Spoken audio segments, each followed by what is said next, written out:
Au tout début du tout premier exil de notre histoire, un nouveau roi prend le pouvoir en Égypte. Voyant que les Hébreux se multipliaient, il décida de les réduire en esclavage. Et il alla même jusqu'à décréter que chaque nouveau-né juif, garçon, sera jeté dans le Nil.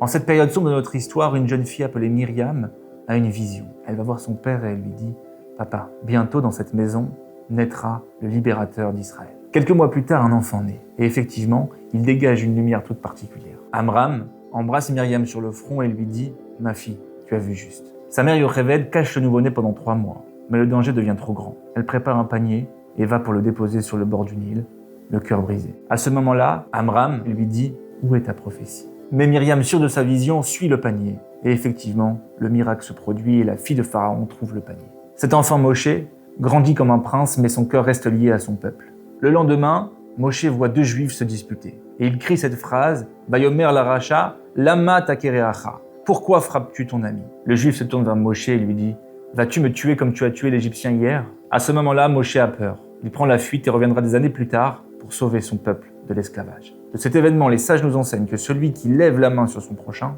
est appelé racha. Pourtant, il n'a pas été au bout de son action, il a seulement levé la main sans frapper. Comment peut-il déjà être condamné ? L'idée est la suivante. Dieu donne à chacun une quantité d'énergie, et notre rôle est d'utiliser cette énergie pour le bien. Selon la Torah, croire en Dieu, ce n'est pas croire que Dieu a créé un monde un jour. C'est croire que Dieu a créé un monde et qu'il s'y intéresse. C'est croire que Dieu a créé un monde dans lequel chacun de nous est indispensable. C'est croire que nous sommes indispensables et que chacune de nos actions sont indispensables. La main symbolise le don et la construction. L'homme qui lève la main sur son prochain n'est pas coupable vis-à-vis de l'autre, il est coupable vis-à-vis de lui-même.